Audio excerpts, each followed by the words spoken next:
parents and guardians. Today I will be explaining the Individualized Education Program, known as the IEP process to you. This is an important plan that is developed for students who require a special education service. First, let's briefly talk about the involvement of parents and guardians and the students in the IEP process. I want to note that it's very critical for both parties to actively participate in meetings, share information about the student's strengths and needs, and work cooperatively with the school team to develop such an IEP plan.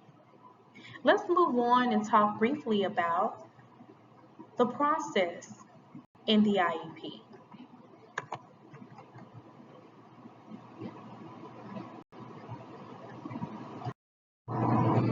Here in the IEP process, there are a few steps.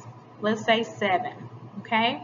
The IDEA process has a pre-referral process, has a referral step, then it moves on to identification, eligibility of the student, development of the IEP, implementation of the IEP, and lastly but not least, the evaluation and reviews of the IEP.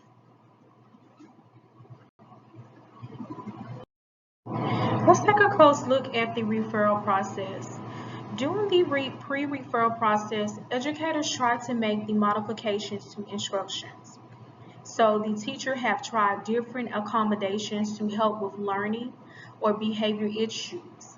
If not addressed it by the interventions implemented, such as like maybe a student is having trouble with writing difficulties and is zoning in to the functionality of how they would perform or even being able to write, or how they behavioral issues of such, where it affects them greatly with being able to learn or implement things. Those are just examples that I'm giving.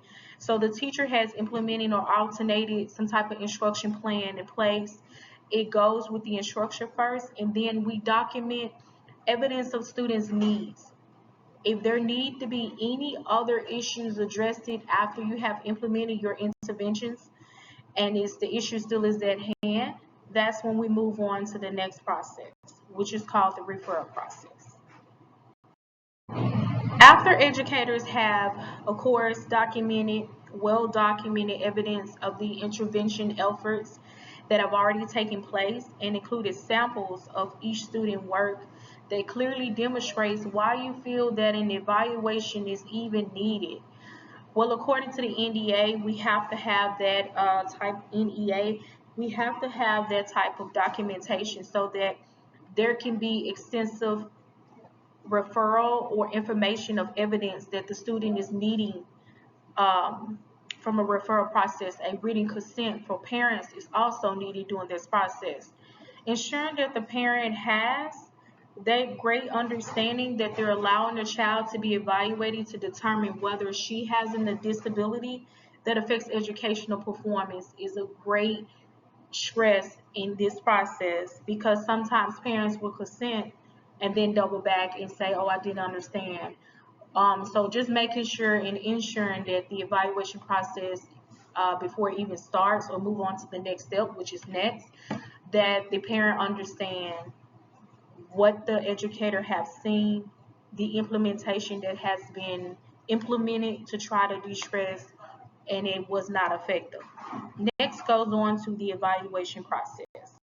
After parents have given their written consent and have acknowledged their understanding about students' behavior and the stressor of the educator of what should take place of the referral process, after that, the evaluation process, this is normally within a window of 60 days of gaining the parents' consent.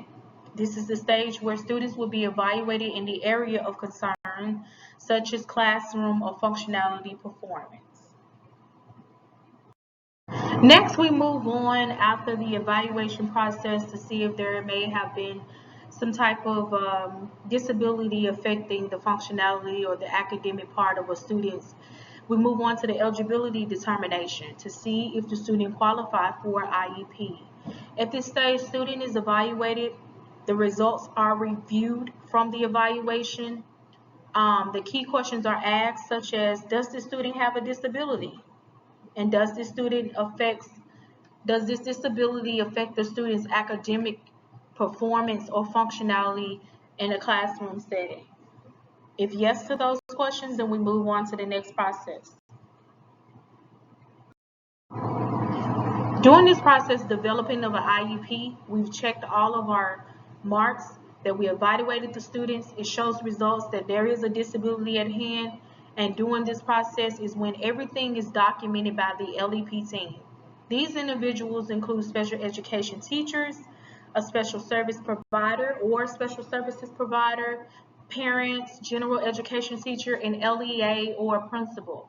This is when decisions will be made about what service should be provided for students to make progress and how to implement the plan for the students. Next, we move on to our implementation of the IEP plan itself. Educators implement this plan after directly the IEP is set in stone. Well, not set in stone, so to speak, because it can be adjusted and modified according to the needs and accommodation of the students. But educators implement this plan for the support of the students, and then students is constantly monitored.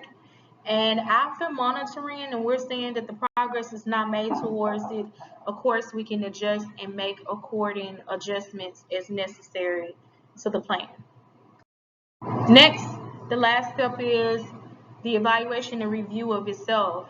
This is the step of the process to see if the student is progressing towards the IEP goal. Normally, there is an annual goal that is set for the student academically and functionality. This is monitored, of course, throughout the year, but to see what adjustments are needed to better help the student progress. And then if it's no progression towards that goal, then of course modification, more accommodations are more accommodations and things. Lastly, Irish Center is where I got all of my references from. So if you needed to get further information and further details, explain more thoroughly or more in depth of something that I may have missed, feel free to go to the reference that I provided on this page. And thank you for your time. Hope you have a better understanding of the IEP process.